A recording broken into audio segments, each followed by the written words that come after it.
cobrar, para a gente conseguir viver a nossa vida, né? Para fazer trocas com as outras pessoas. Mas não é isso que acontece. Não foi isso que aconteceu. Ele tem uma carga emocional muito grande. Ele carrega algo que impacta a nossa vida. Ele carrega o conforto dos nossos filhos, às vezes. O dinheiro faz com que a gente se sinta menos homem. O homem é muito para esse lado, de que se ele não conseguir dar todo o conforto para a família e para os filhos dele, às vezes, ele tem um baque emocional. E isso começa a fazer problemas muito grandes e diários. Por quê? Porque eu não estou controlando o dinheiro. Ele está me controlando. Só que aí, quando o dinheiro ocupa o lugar errado, ele começa a desorganizar todo instante. E a nossa vida começa a se impactar por causa disso. E aí nós começamos a correr atrás do dinheiro. Nós começamos a tomar todas as decisões e as nossas expectativas, elas giram todas atrás do dinheiro. E isso começa a se tornar um grande empecilho para a gente conseguir avançar e controlar a nossa vida. O amor ao dinheiro, gente, ele é um grande problema quando ele se torna o foco da nossa vida.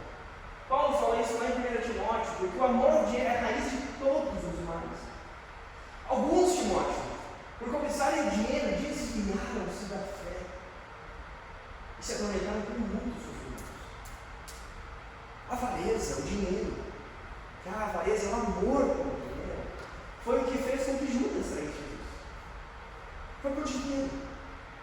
O dinheiro fez com que muitas coisas ruins acontecessem. E os discípulos, inclusive, estavam em volta de Jesus. Em diversos momentos eles falaram: Jesus, a gente está investindo mal aqui, né? Olha, essa mulher está aí lavando os teus pés com perfume, cara. Se nós vendêssemos esse perfume, a gente ia poder ajudar muitos pobres. Jesus diz: não é assim, gente. Não olhem dessa forma. Pobres sempre vão ter, mas a única forma de ela me honrar agora é fazendo isso aqui.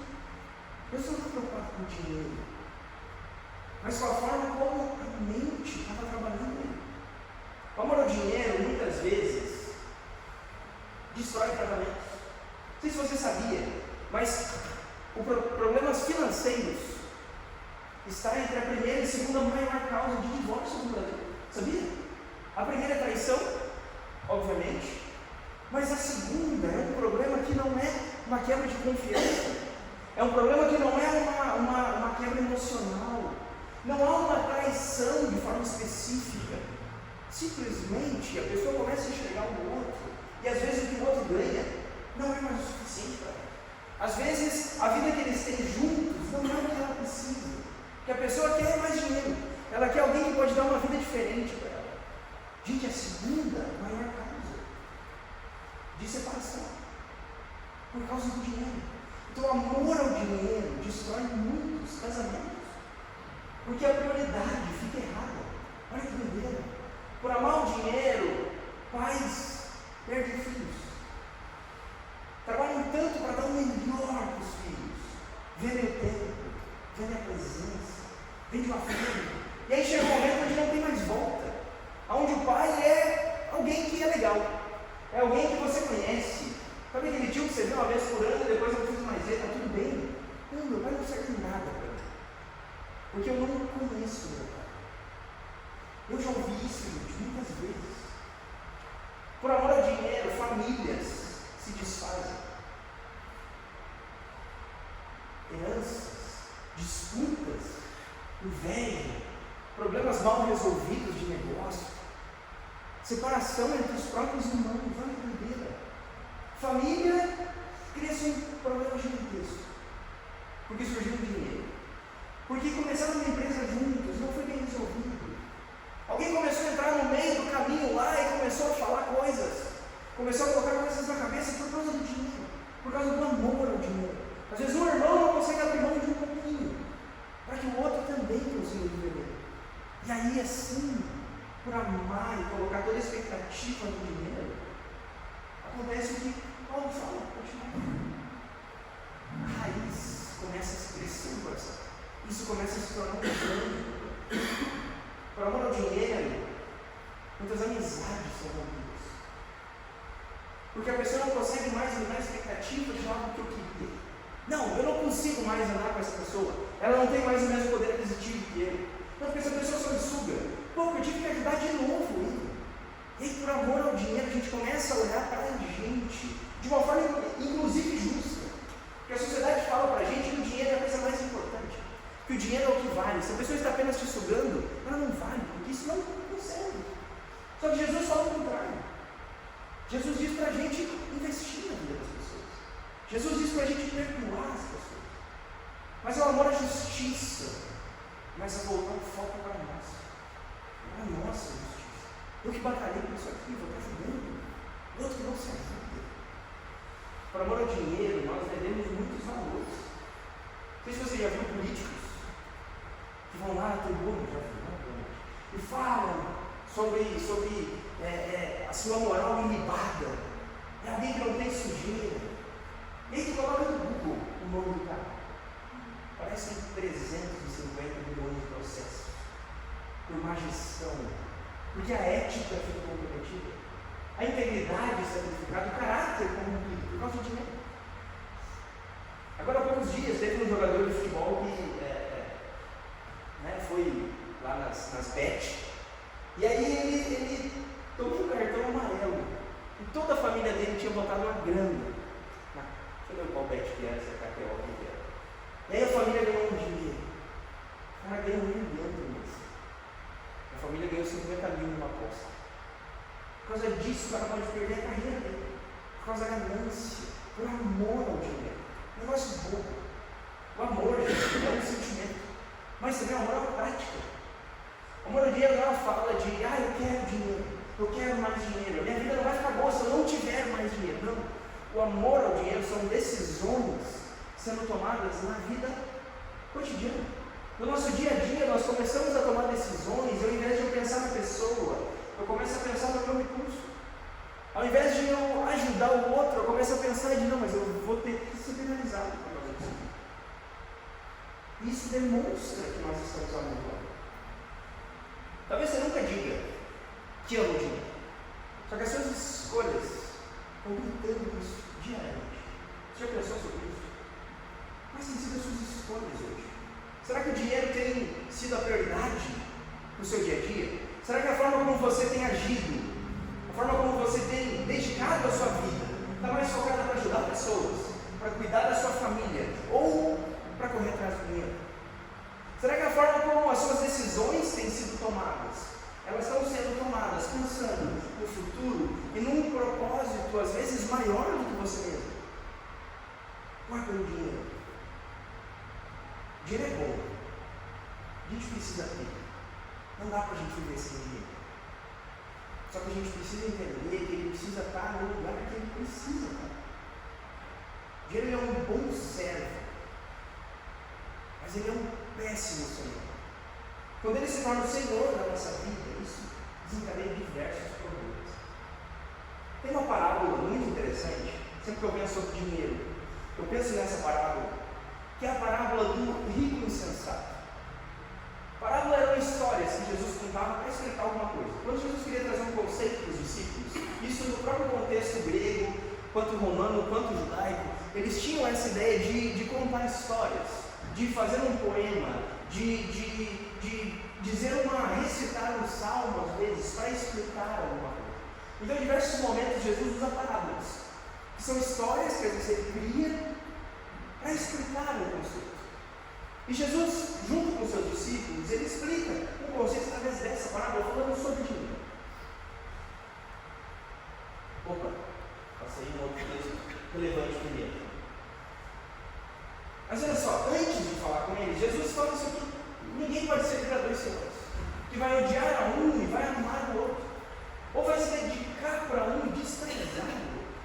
Jesus ele é bem claro nesse sentido, que o amor ao dinheiro é diretamente uma forma de nós odiarmos a ele, porque não tem como a gente amar a Deus e as riquezas. Olha só como é interessante: o único momento onde na Bíblia Jesus fala sobre um outro Senhor é quando ele fala sobre o dinheiro. O termo que é usado aqui para dinheiro no hebraico é mamon, que é a ideia de amor ao dinheiro, de aquela coisa que eu preciso ter aqui comigo, eu preciso de mais. Isso é a ideia para o judeu de mamon.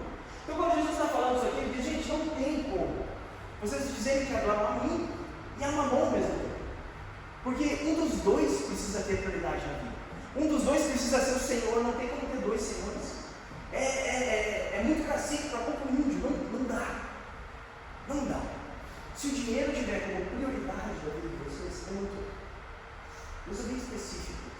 E aí, juntando isso com essa parte que eu falei antes, a gente consegue entender algumas coisas bem interessantes que eu queria que a gente pensasse hoje.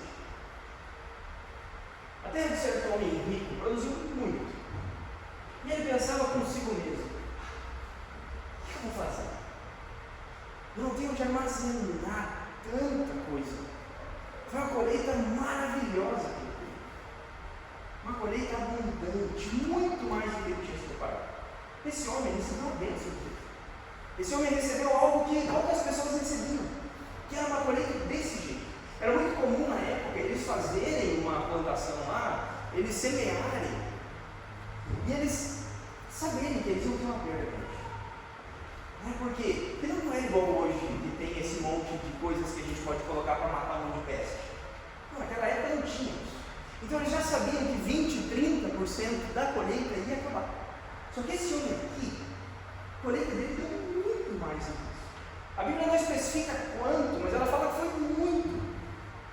Foi demais, que ele não deu conta de guardar tudo que ele tinha. Ele recebeu uma bênção que ele já ia ter aqui para mais de anos, 2, 3 anos, só com o que ele ia conseguir guardar. Só que ele tomou uma decisão egoísta, pensando apenas nele. Então ele disse: já sei o que eu vou fazer.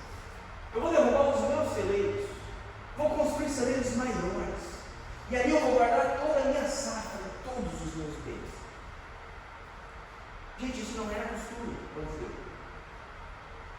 Existe uma lei lá em Levítico 19, se não me falha a memória, onde Deus disse que eles não poderiam juntar o que caía enquanto eles estavam colhendo. E eles deveriam não colher tudo, mas uma parte das colheitas, as laterais da colheita, eles não deveriam colher, porque eles deveriam deixar isso para os pobres colher, para as pessoas que não tinham tido uma plantação boa, para pessoas que estavam passando necessidade. Isso era uma forma de Deus cuidar do povo.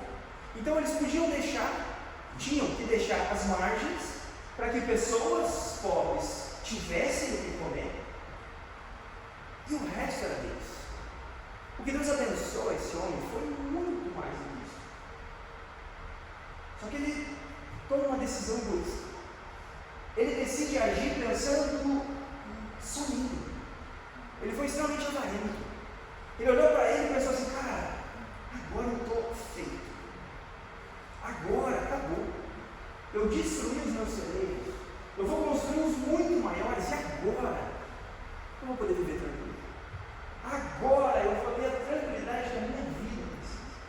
Ele continuou o texto e diz assim: e diria a mim mesmo: você tem grande quantidade de bens armazenados para muito. Agora descanse, coma, beba e alegre-se. E falsa segurança. Fala para a alma dele, para o interior dele, para tudo aquilo que está pensamento, os conceitos que ele tem. Ele fala assim: cara, fique tranquilo, vem na média da virada. Eu vou poder viver agora de boa. Agora eu tenho o dinheiro que eu preciso. A minha vida agora vai ser boa. Agora as minhas expectativas mudaram. Agora o dinheiro vai resolver a minha vida. Só que, gente, sendo bem claro, ainda mais para ele, qual que é a chance dele perder uma colheita? Muito grande. A umidade que se tinha na época, os próprios animais que podem destruir os grãos. Pode pegar fogo no celeiro. Pode vir uma chuva forte e destruir tudo. Podia acontecer muita coisa ruim nos próximos 2, 3 anos. Estava feliz. E a confiança dele estava 100% nas riquezas agora. Ele estava tranquilo. Ele disse assim: cara, agora minha vida vai ser diferente. Só que aí Jesus falou: quando Deus me disse, insensato, essa noite mesmo a sua vida será exigida. Quem vai ficar com tudo que você preparou? Assim acontece com quem guarda para si riquezas, mas não é rico para com Deus. Jesus traz esse ensinamento, esse conceito todo, para dizer para a gente que as riquezas não vão conseguir resolver a nossa vida. Muitas vezes nós achamos que uma estabilidade financeira vai dissolver todos os problemas existentes. Não, o meu problema hoje é por causa de dinheiro. O meu problema hoje é porque eu tenho muitas contas para pagar. O meu problema hoje é que eu não tenho ainda a vida que eu deveria ter. Cara, porque eu trabalho tanto e eu não consigo adquirir o que eu gostaria. E a gente fala para a nossa alma, muitas vezes: quando eu tiver muito dinheiro, quando eu conseguir chegar nesse nível, eu vou descansar, comer, beber, me alegrar. A minha expectativa é chegar nisso. A minha expectativa é ter dinheiro. A minha expectativa é eu ter essa estabilidade. E aí eu começo a colocar o que Jesus falou antes ali, no texto de Mateus. Eu começo a colocar o dinheiro como meu Senhor. E aí eu começo a trilhar toda a minha vida em volta dele. E o caminho que Jesus tinha para a minha vida, o propósito que o Senhor tinha para mim, ele começa devagarinho a se mudar. Porque o caminho de Jesus não tem dinheiro como guia. Pensa no Waze para você ir embora agora. Se você coloca, você coloca para conseguir ter polícia na BR. Então eu costumo colocar o Waze. Não que ela seja ruim para a polícia na BR, tá? Meus amigos que são policiais. Mas às vezes a gente não gosta das cartas de amor que eles nos enviam, né? Mas para você poder ir embora, você precisa ter um guia. Você tem que ter um caminho para ir embora. Existem muitos caminhos para ir para a casa. A Laura às vezes pergunta: para que a gente vai sempre por esse caminho? Ó, filho, fica mais perto.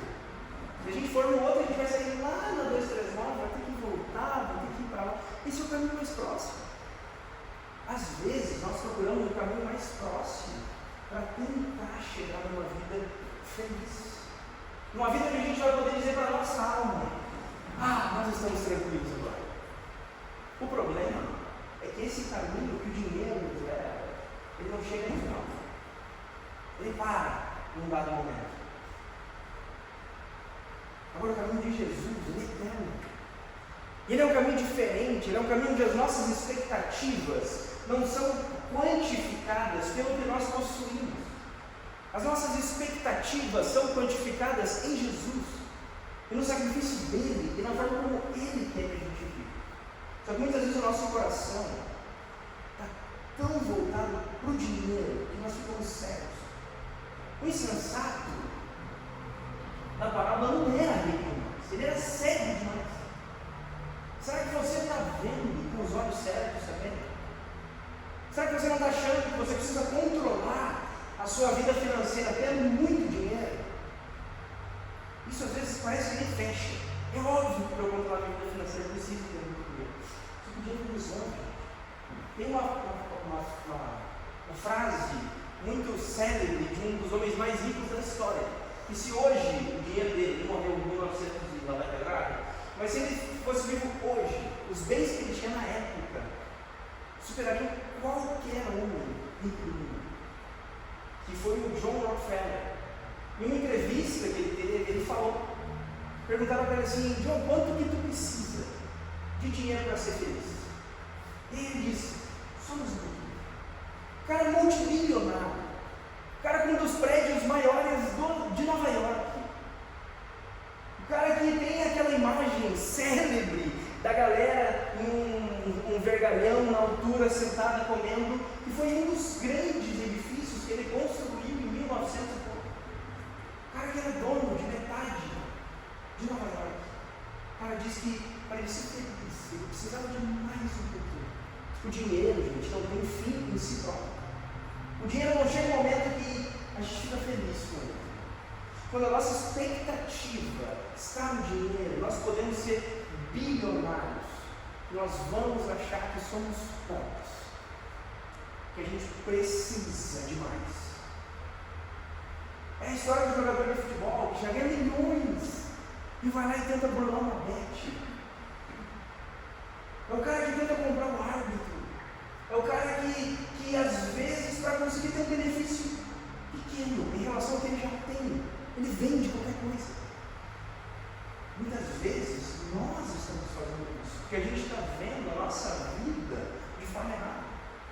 dinheiro se torna algo necessário, e nem só necessário, mas único para a nossa vida.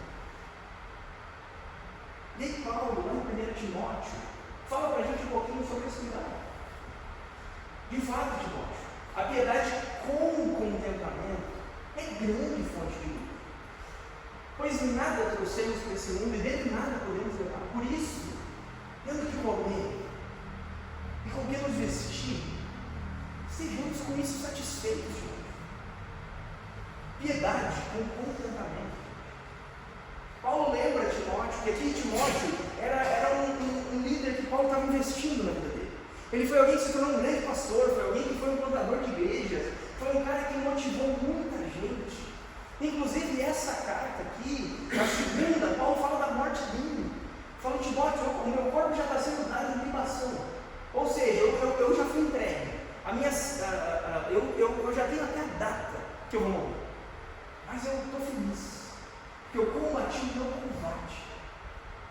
Agora eu vou guardar minha fé, Timóteo. E faz tu também, porque olha, 1 Timóteo, ele começa assim: Timóteo, cuidado com o teu combate, cara. A gente está numa guerra, cara, cuidado. Porque o dinheiro vai tentar tirar a tua sensatez.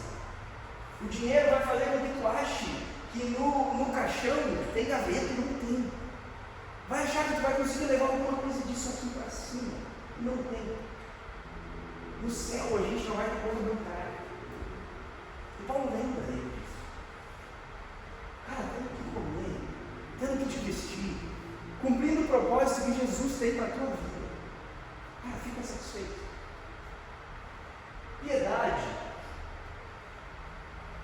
do grego, traz uma ideia de uma vida de devoção sincera.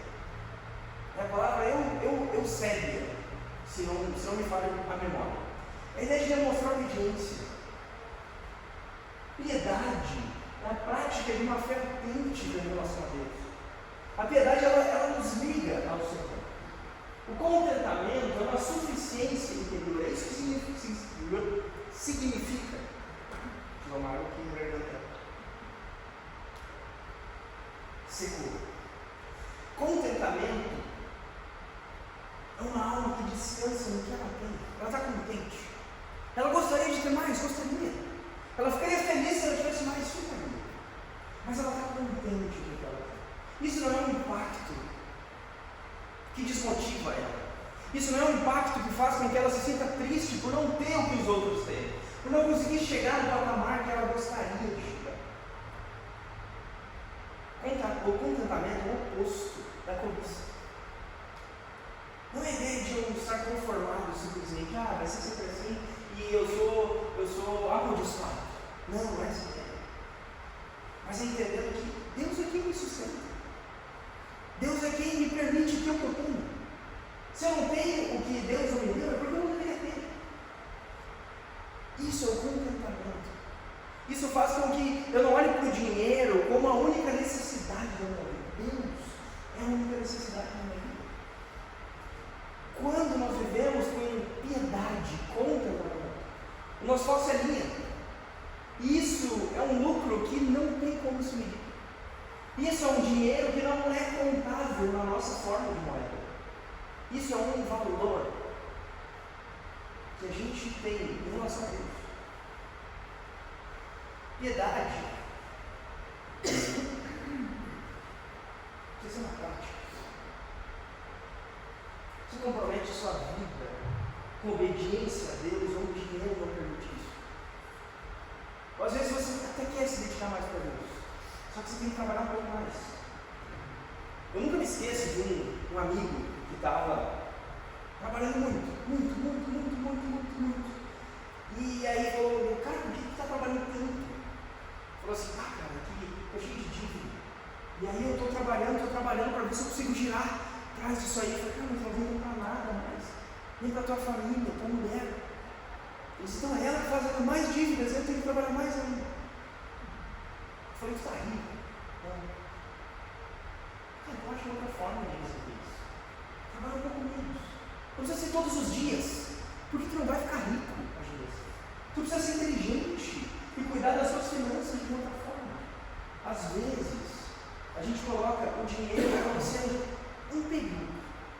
Não, vou trabalhar por esses 3 descanso? Porque a gente está colocando o dinheiro em um lugar que não é dele. Deus disse para a gente não fazer isso, inclusive. Deus disse: descansem em dia, gente. Vocês precisam ter um tempo só para vocês. Porque Deus quer cuidar da gente no todo. Só que para isso nós precisamos comprometer a nossa vida. Ser generoso com a igreja. Você dizima oferta para que a igreja possa avançar. O Wilson falou sobre isso aqui antes. A gente está aqui porque pessoas investiram em nós.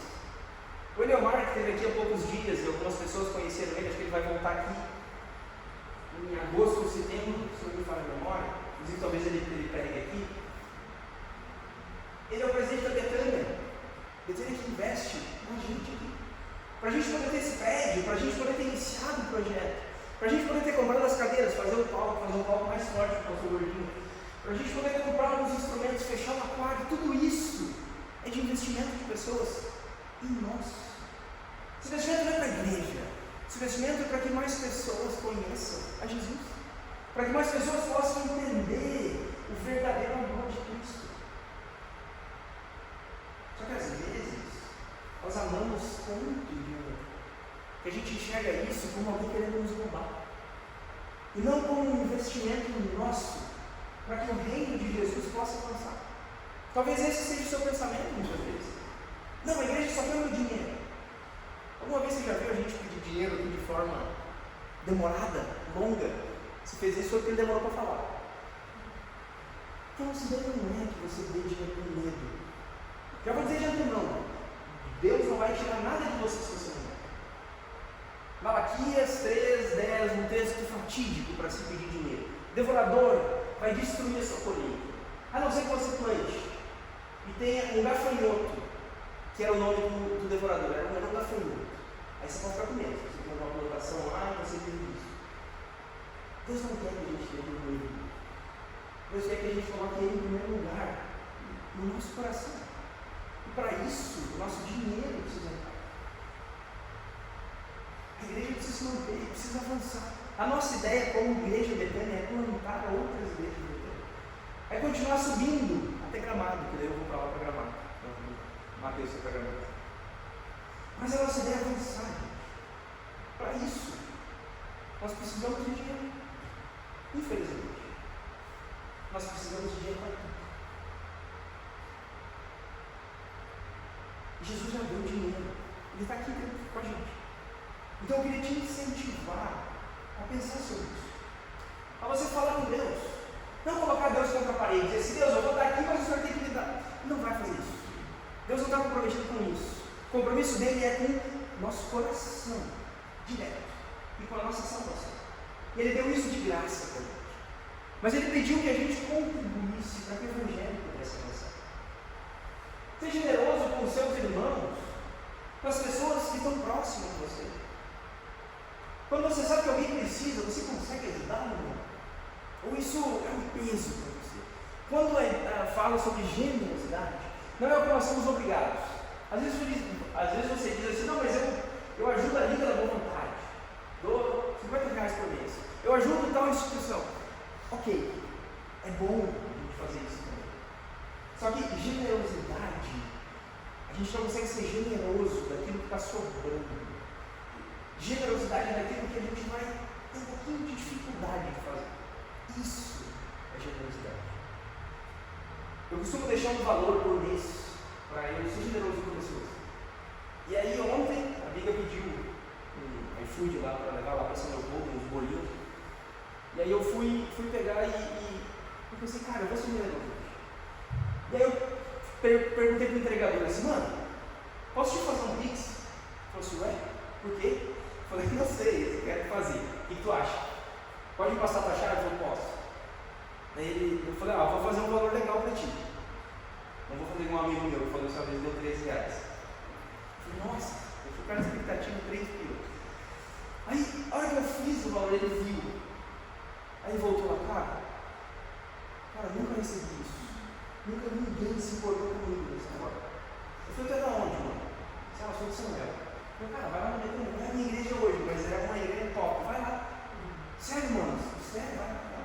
Ele falou: cara, tô com vontade de chorar. Eu falei: não tem problema, cara, isso é o que a generosidade Foi isso que Jesus fez por ti. Muito mais do que eu fiz. Eu fiz só um valorzinho aqui, que nem vai doer tanto em mim, mas o que Jesus fez, deu o filho dele para ti. Quantas vezes a gente não consegue enxergar dessa perspectiva?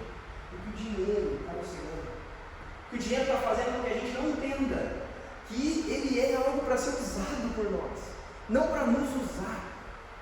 Ele não é para ficar guardado no banco simplesmente, é para a gente poder investir em Jesus, no reino e nas pessoas. Eu queria que você pensasse sobre isso aqui. Como é que está a sua vida nesse sentido? Como é que está o seu contentamento na prática? Você é satisfeito com a vida que você tem? Você é grato pelo que tem? Você costuma estar feliz com as coisas que você possui hoje? Ou não? Muitas vezes o nosso grande problema é que nós estamos descontentes com tudo. Nós olhamos sempre pensando que nós somos pior. E nós nunca conseguimos ser gratos pelo que a gente tem. Eu gosto de falar com a Laura, porque a Laura é muito ingrata. Em alguns momentos a gente está tentando trabalhar isso nela, de que ela quer sempre o que ela não pode ter naquele momento. E eu falo para ela, filha, fico feliz pelo que tem. Filha, fico feliz por estar comendo essa batata aqui. Mas eu queria batata frita, não tem batata. Fico feliz com essa aqui, olha só. Que Jesus nos oportunizou, filho, de a gente ter aqui agora. Às vezes, a gente só reclama, não entende que o que nós temos foi porque o Senhor permitiu que a gente tivesse. E às vezes, para a gente poder ter mais, a gente precisa mudar o nosso coração para isso. Se você ganhasse na loteria hoje, o que você ia fazer? Você ia dedicar a sua vida para o ministério? Você ia dizer assim, Deus, eu não tenho mais nada que me impede de viver para o Senhor. Ou você ia comprar uma passagem para Paris amanhã? Eu não sei o que eu faria. Talvez eu não iria para Paris amanhã, mas na semana seguinte. Talvez é por isso que Deus não permite que a gente tenha mais. Porque o nosso coração está pegado no dinheiro. E nós não vamos ser generosos. Nós vamos guardar para a gente. Isso vai fazer com que a gente chegue no final da nossa vida e o Senhor diga, cara, tu foi insensato. Sua vida acabou. E tu ficou enchendo os seus celeiros, mas diante de mim não tem nada. Como é que está a sua vida hoje em relação a isso? Você confia no milagre de Deus ou não? Você acha que é só o seu trabalho? Ou é Deus que nos sustenta você? O escritor aos Hebreus fala que nós precisamos nos conservar livres do amor ao dinheiro. E nós precisamos nos contentar com o que nós temos, porque Deus mesmo disse, eu nunca deixarei vocês. Eu jamais vou abandonar vocês. Gente, Deus jamais vai nos abandonar. Não é um revés, uma fase ruim que vai fazer com que Deus nos abandone. Às vezes nós pensamos em abandonar Deus porque o nosso coração está tanto no dinheiro que a gente só enxerga que Ele pode nos abençoar financeiramente. Mas não é assim. Muitas vezes Deus nos abençoa mais nos momentos difíceis do que quando a gente está com abundância. Você não precisa ir mais dinheiro. Você precisa confiar mais em Deus. Porque Ele mesmo falou que jamais ia abandonar a gente. Se o dinheiro é no lugar errado, é Ele que está controlando a sua vida. E isso é um grande problema. O dinheiro precisa ser usado do jeito certo. E Ele não pode estar nos controlando de forma alguma. Quero te convidar a refletir sobre isso e a praticar a generosidade. Seja generoso de verdade. Não deve estar sobrando. Faça um voto com você mesmo, de olhar de uma perspectiva diferente, de olhar para as pessoas e sentir empatia por elas, quando o assunto é dinheiro também. Queria convidar você a olhar para a igreja de uma forma diferente, olhar para a igreja como sendo uma oportunidade de você investir também no reino de Deus, não só com seus dons e com seus talentos, mas também com seus rendimentos. Porque a gente só vai conseguir avançar dessa forma. Por último, assuma o controle, começando a entregar suas finanças para Deus. Isso é uma das coisas que mais nos aperta às vezes. Mas eu queria te convidar a falar com Deus sobre isso. A orar, a dizer, Deus, está difícil. Eu gosto demais da minha vida. Eu sou muito medroso, Deus, no futuro. Eu queria sentir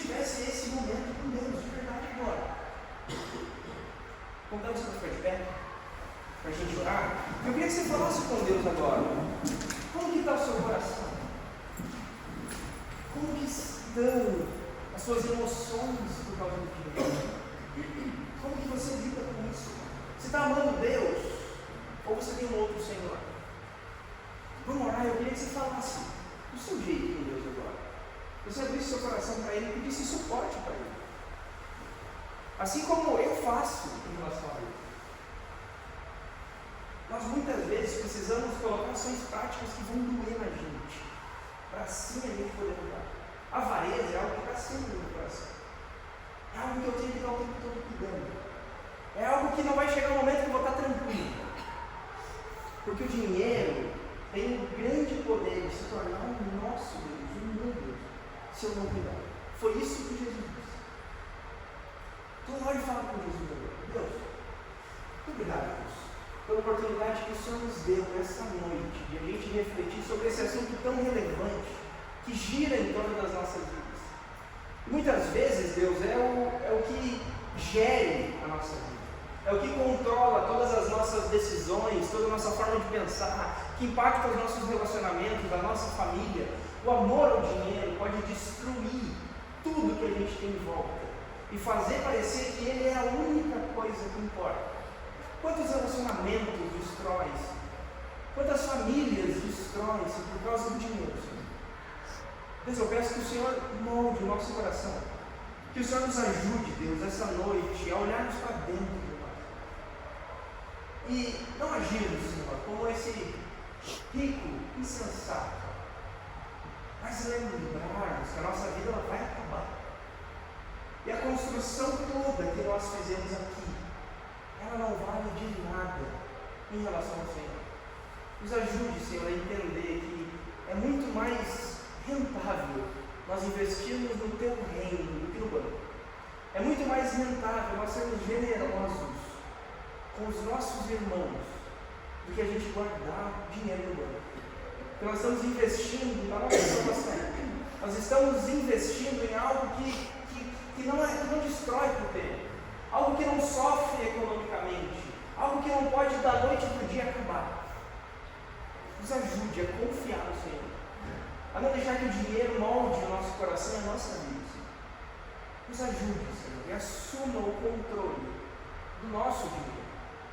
Nos ajude a que o nosso coração esteja voltado para Ti, Senhor, 100%. É o que nós te pedimos nesse momento, te agradecemos pelo Teu cuidado com a gente. Peço que o Senhor vá com a gente para as nossas casas e nos leve em paz. E que essa semana nós possamos entender que nós precisamos ser generosos, porque o Senhor foi muito generoso com a gente. Muito obrigado, Jesus, por essa oportunidade. Amém, Senhor. Que o amor de Deus, a graça de Deus e a comunhão do Espírito Santo esteja com você hoje, Senhor. Amém.